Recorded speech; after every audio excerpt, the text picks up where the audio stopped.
Cette émission est une production de la télévision régionale des Moulins.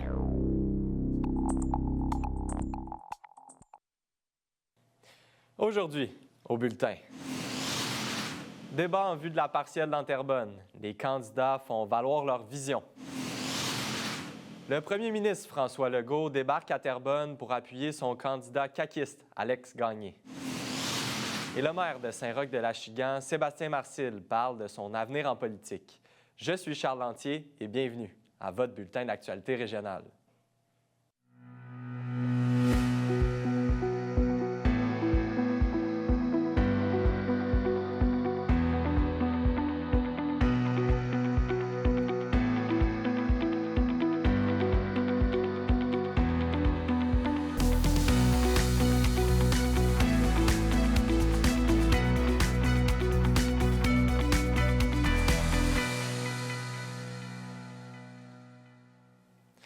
Bonjour, Mesdames, Messieurs. C'est lundi que se déroulait le débat des candidats en vue de l'élection partielle dans Terrebonne. L'événement organisé par la Chambre de commerce et d'industrie Les Moulins a permis de rassembler 5 candidats au club de golf Le Mirage afin qu'ils puissent discuter de leur vision des enjeux concernant la circonscription.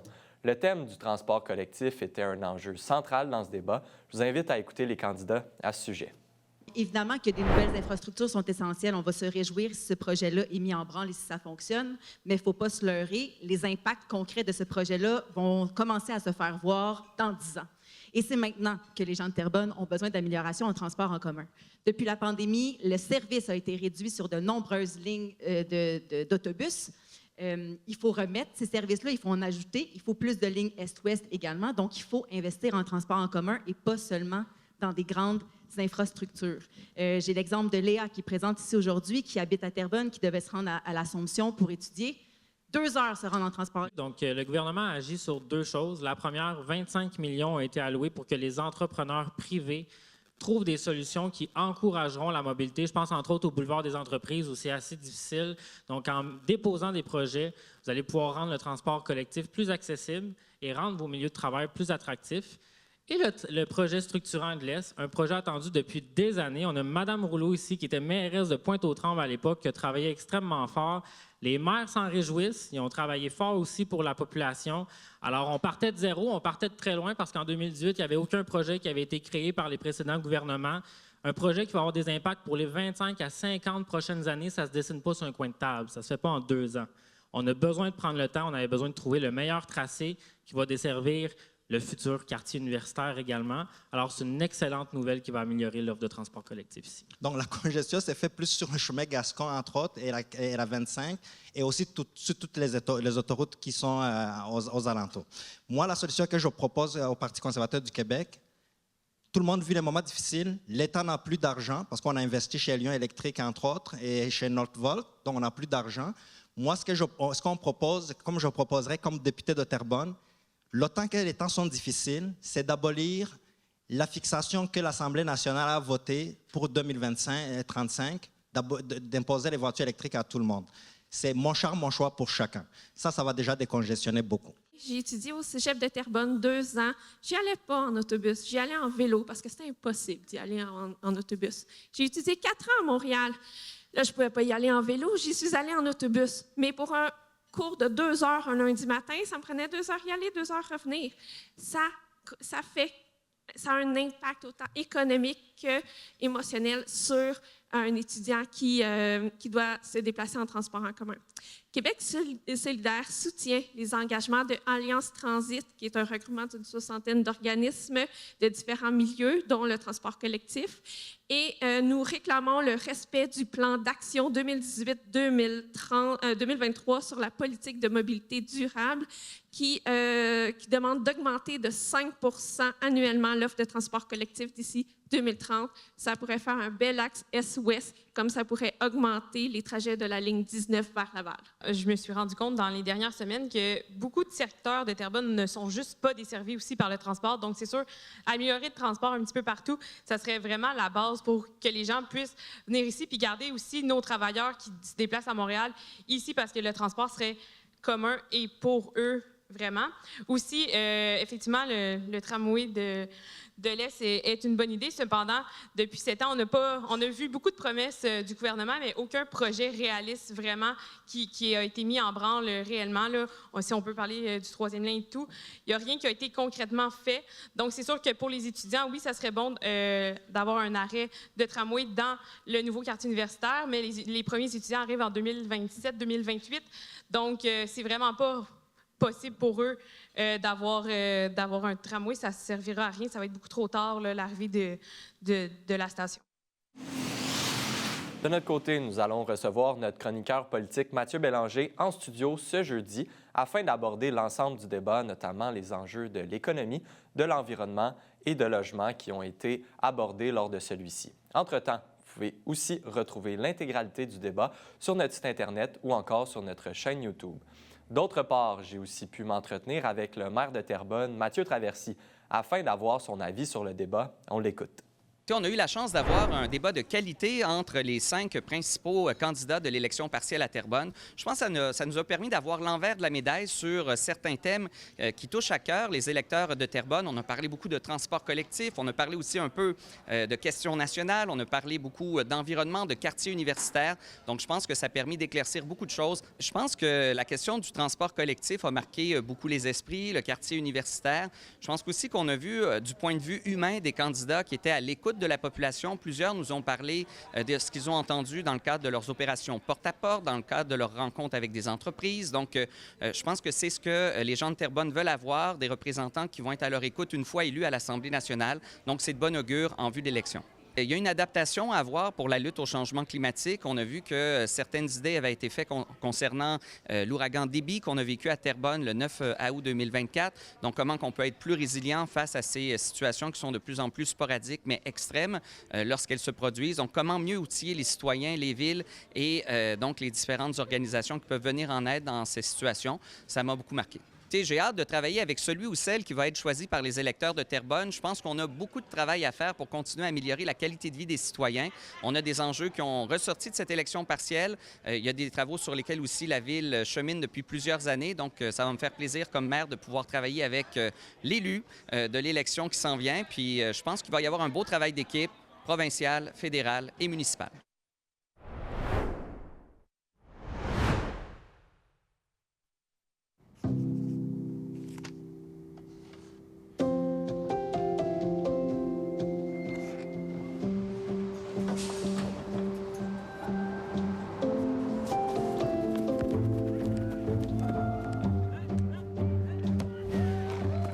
Xavier, tu peux être fier de toi, mon grand. Tu sais, tout ce que t'apprends ici, là, ça te quittera jamais.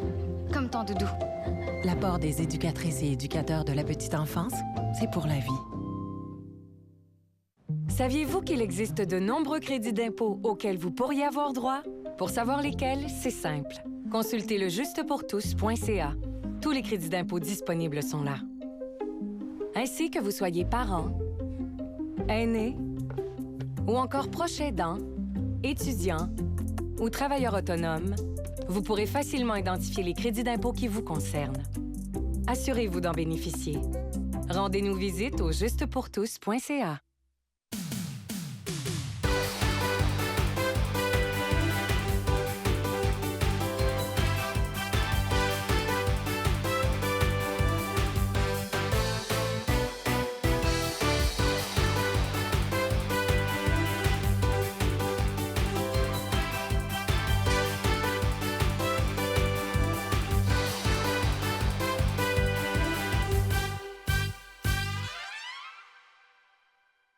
Rendez-vous sur le site de tvrm.ca. Consultez votre programmation, vos émissions et l'actualité dans l'anneau d'hier. Si vous désirez revoir ou si vous avez manqué un épisode, n'ayez crainte, toutes vos émissions se retrouvent sur votre site Internet. Devenez membre de TVRM, c'est contribuer au développement de sa mission et de sa communauté. Ne manquez pas votre bulletin en direct le mardi et le jeudi midi pour être informé de tout ce qui se passe dans votre région et plein d'autres émissions sur votre communauté. La télévision régionale des Moulins, pour voir et être vu.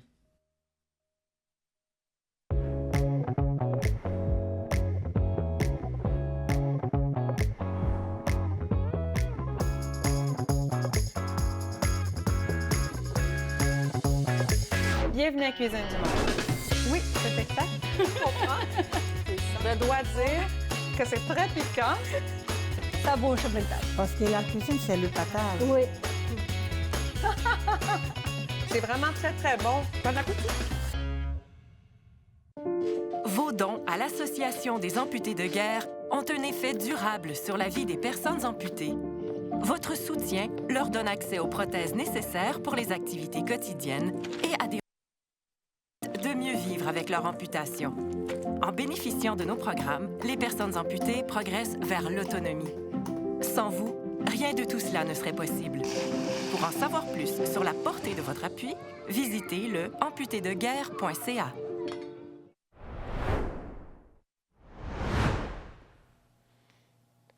Le premier ministre François Legault était de passage à Terrebonne lundi en après-midi afin d'encourager son candidat caquiste Alex Gagné.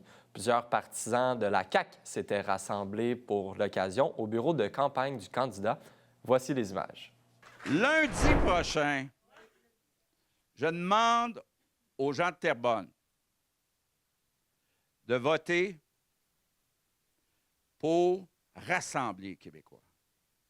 C'est pas le temps de se diviser, ni de diviser les Québécois, ni de diviser le Canada, les Canadiens. On a besoin de se tenir ensemble pour gagner cette bataille puis sortir plus fort. Pour moi, la politique, c'est pas une compétition d'attaque partisane. C'est une occasion unique de travailler tous ensemble et c'est cette énergie-là que je veux avoir durant la campagne et si je suis élu comme député de Terrebonne. Il travaille à rassembler les Québécois, puis il a fait une campagne extraordinaire. Il a rencontré beaucoup de monde, 7 jours sur 7. Et puis, écoutez, on va travailler très fort d'ici lundi prochain, le 17, pour amener Alex avec nous autres à Québec. D'avoir quelqu'un comme Alex qui s'intéresse, qui connaît ça. Il a été quand même représentant jeune à la Chambre de commerce des Moulins, qui peut faire le lien avec le gouvernement sur les entreprises qui ont besoin d'aide dans Terrebonne, bien, je pense que ce serait un plus pour les gens de Terrebonne.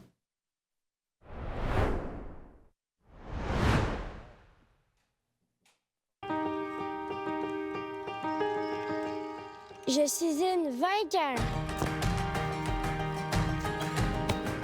Je suis un vainqueur. Je suis une vainqueur. Je suis un vainqueur. Je suis une vainqueur. Une membre du programme pour enfants amputés des amputés de guerre. C'est grâce à vos dons. Du nouveau à TVRM. Regardez toute la programmation en continu sur tvrm.ca/en direct.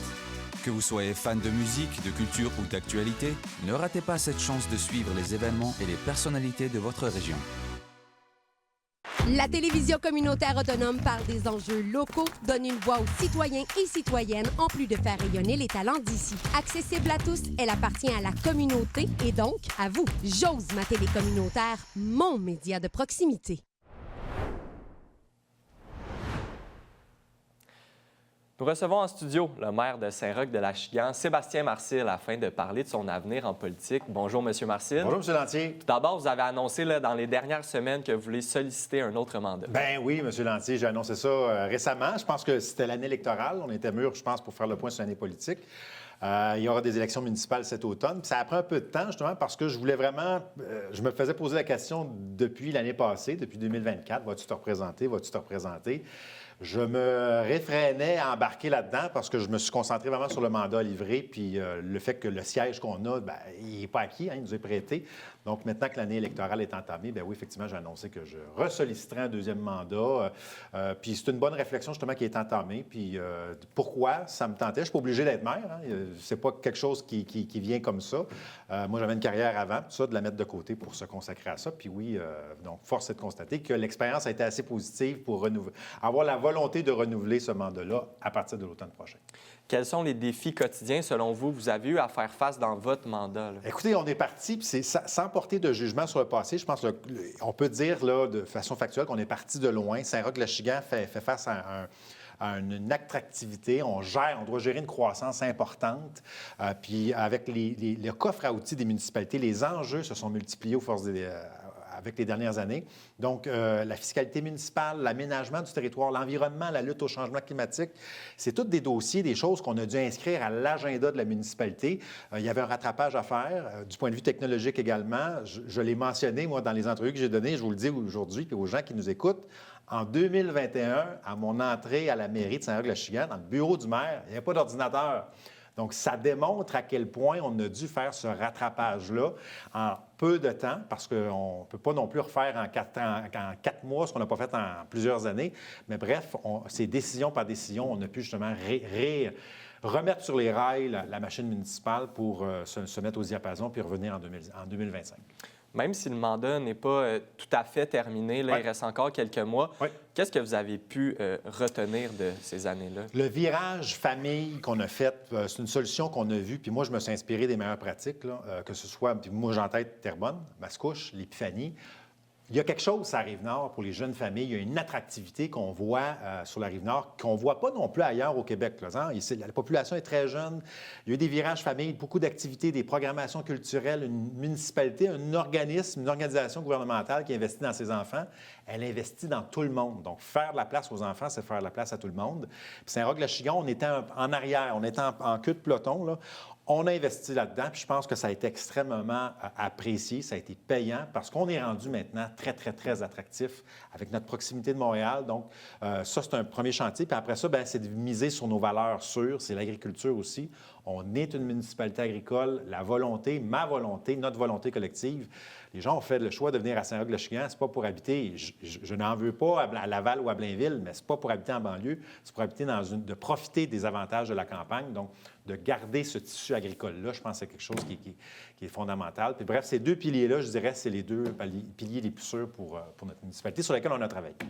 Notamment en entrevue avec La Revue, vous avez parlé de pression qui vient avec ce poste-là de sacrifice. Parlez-moi un petit peu de oui. Bien, ça peut paraître curieux. Des fois, on se dit c'est 5700 habitants, Saint-Roch-la-Chigane, c'est un petit mandat facile, tout ça. Puis, mais au contraire, bien, à partir du moment où on décide de le faire, pas à moitié, de s'investir pleinement, moi, c'est un choix que j'ai fait. J'ai quitté une carrière, je l'ai mentionné tantôt. Puis de le faire avec tout le sérieux que ça nécessite, le professionnalisme, tout ça. Moi, je suis diplômé en gestion publique. J'ai un budget de 11,7 millions. Ça ne s'attache pas du jour au lendemain comme ça. Il y a des choix, il y a des orientations qu'on doit prendre. Donc, il y a des sacrifices personnels qu'on doit faire. Moi, je suis un papa de 3 jeunes enfants. Ça amène des fois des contorsions en termes d'agenda qui ne sont pas faciles. Il y a des décisions, des fois, où j'ai dû appeler la gardienne, appeler ma famille, justement, pour venir pallier. Mais en bout de piste, il y a quand même... on est toujours rassuré de voir que les bonnes décisions sont prises. Puis oui, ça entraîne justement toute cette contorsion-là, cette difficulté-là, mais c'est ça qui m'a amené à réfléchir. Est-ce que ça me tente encore de le faire pour 4 ans? Puis la réponse, c'est oui, parce que c'est un investissement qui en vaut la peine.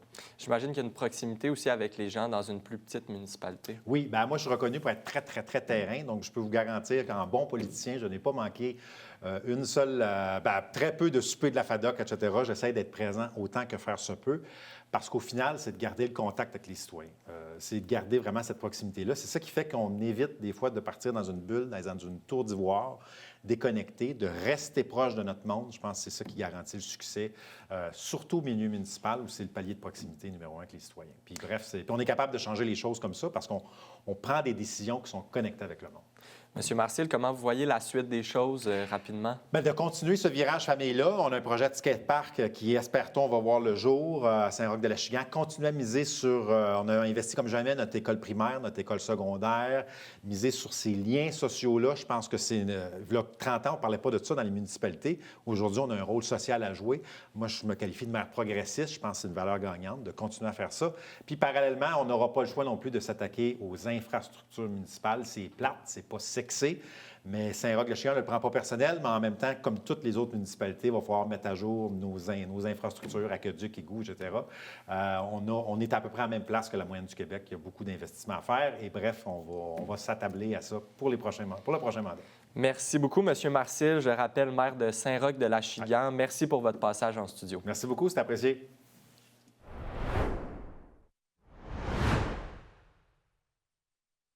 Saviez-vous qu'il existe de nombreux crédits d'impôt auxquels vous pourriez avoir droit? Pour savoir lesquels, c'est simple. Consultez le justepourtous.ca. Tous les crédits d'impôt disponibles sont là. Ainsi que vous soyez parent, aîné ou encore proche aidant, étudiant ou travailleur autonome, vous pourrez facilement identifier les crédits d'impôt qui vous concernent. Assurez-vous d'en bénéficier. Rendez-nous visite au justepourtous.ca. Je suis une vainqueur. Je suis un vainqueur. Je suis une vainqueur. Je suis un vainqueur.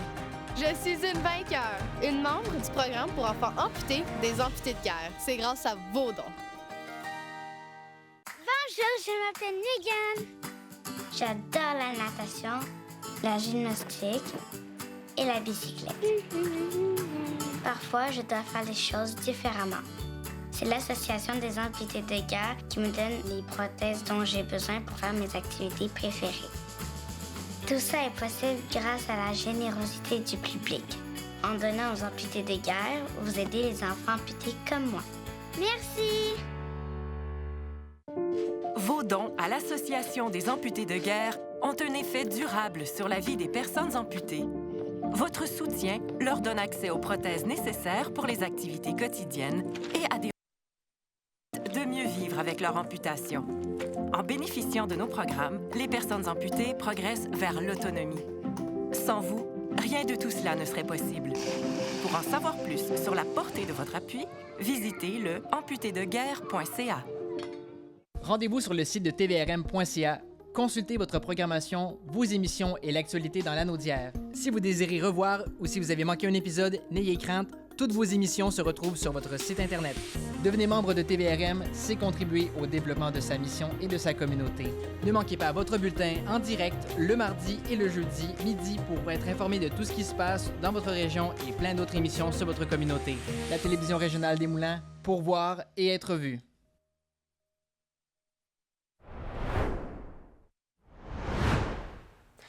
Le 15 mars prochain, c'est la première édition du rendez-vous horticole pour le programme Technologie de la production horticole agro-environnementale. Et pour en parler, je reçois Véronique Lebel, co-organisatrice et technicienne en travaux pratiques. Bonjour à vous. Allô. D'abord, parlez-moi des grandes lignes du programme là, dont vous vous occupez du volet travaux pratiques, c'est ça? Exactement. Le programme Technologie de la production horticole agro-environnementale au Cégep de Joliette, c'est un programme qui forme des techniciens en horticulture. Donc, à la sortie des études, on va avoir, dans le fond, des gens qui vont être formés pour être des chefs d'équipe puis être capables de faire de la production horticole puis de conduire des régies de production. Dans le programme, chez nous, ils vont apprendre là, à partir de la semence, de la bouture, des techniques de propagation pour, au bout du compte, réussir à entretenir les végétaux. Dans le programme, pour pouvoir apprendre toutes ces connaissances-là, ils ont accès à des installations qui ont été rénovées il y a 4 ans. Ils ont accès à 3 grandes serres. Ils ont accès à 2 salles de laboratoire, dont une qui contient un séchoir, un germoir et puis une salle de propagation des champignons. Puis à l'extérieur, ils peuvent mettre en pratique leurs connaissances dans une pépinière en pot. Puis on a aussi des grands jardins qui contiennent 8 parcelles à des thématiques différentes. Donc là, ils vont apprendre la production de différentes cultures, autant que ce soit des plantes médicinales, de la production maraîchère, des plantes de pépinière, de la production fruitière. Donc les productions sont vraiment variées. Ils apprennent différentes cultures pour être bien formés pour s'en aller sur le marché du travail par la suite. Et là, le rendez-vous horticole qui va avoir lieu ce samedi, le 15 mars, c'est vraiment un événement pour les étudiants, mais aussi ouvert à tous. C'est un événement là, où, au départ, on avait vraiment l'intention d'améliorer la visibilité de notre département, là, du programme, mais c'est un événement qui fait une place, effectivement, au savoir-faire de nos étudiants, mais qui permet aussi au milieu, là, aux acteurs du milieu horticole de venir partager leurs connaissances, de réseauter, d'établir des liens, Puis ça se fait en collaboration. On invite les gens du grand public à venir nous voir. Donc, à ce moment-là, là, c'était un événement qui est autant bon pour les amateurs, les passionnés que les professionnels du milieu. Il va y avoir aussi des conférences, c'est sous forme de kiosque aussi, donc on est assez polyvalent là, dans la formule. Oui, effectivement. Dans la Lanaudière, on est super chanceux parce que c'est une région qui est vraiment riche de sa diversité par rapport à l'horticulture. Puis on a réussi à réunir, dans le fond, des entreprises. On va avoir 32 kiosques différents au Salon des professionnels. Dans la journée, on va avoir des conférenciers. Il va y en avoir 4. Donc, on va recevoir M. Perrault du Jardin des Noix. On va recevoir Mme Anaïs l'herboriste. Il va y avoir Camille Toupin du CREL, qui est le Conseil régional de l'environnement de la Naudière, qui va venir nous parler d'horticulture et d'alimentation locale. Et on va avoir M. Delormier de la pépinière aux arbres fruitiers, qui va venir nous parler de comment choisir les arbres fruitiers à implanter dans notre région. Puis à partir de là, bien, oui, c'est pas tout parce que nos étudiants, ils vont amener les visiteurs vers nos installations pour faire des visites guidées du complexe où est-ce que les gens vont avoir accès, dans le fond, à nos serres, à notre garage, à nos salles de laboratoire. Puis là aussi, sur place, on donne des ateliers où est-ce que les gens vont pouvoir faire du semis, du bouturage et du repiquage, puis repartir avec leur production. Donc, assez polyvalent dans la formule, il y en a pour tous les goûts. Ça rend vraiment accessible ces spécialités-là un petit peu là, à ce niveau-là. On rappelle, l'événement est le 15 mars à 10h, de 10 à 16h à la cathédrale de Joliette. L'entrée est gratuite aussi pour tous. L'entrée est gratuite pour tous. Le point de départ se fait à la cathédrale. Puis après ça, nos étudiants se cherchent d'orienter les visiteurs vers le complexe séricole du Cégep de Joliette. Donc, les gens vont vraiment pouvoir rencontrer les étudiants, quelques enseignants aussi, j'imagine. Quelques enseignants, les étudiants, puis des super de belles entreprises de notre région. Mais super, on invite les gens le 15 mars à Joliette. Merci beaucoup d'avoir été de passage en studio aujourd'hui. Merci.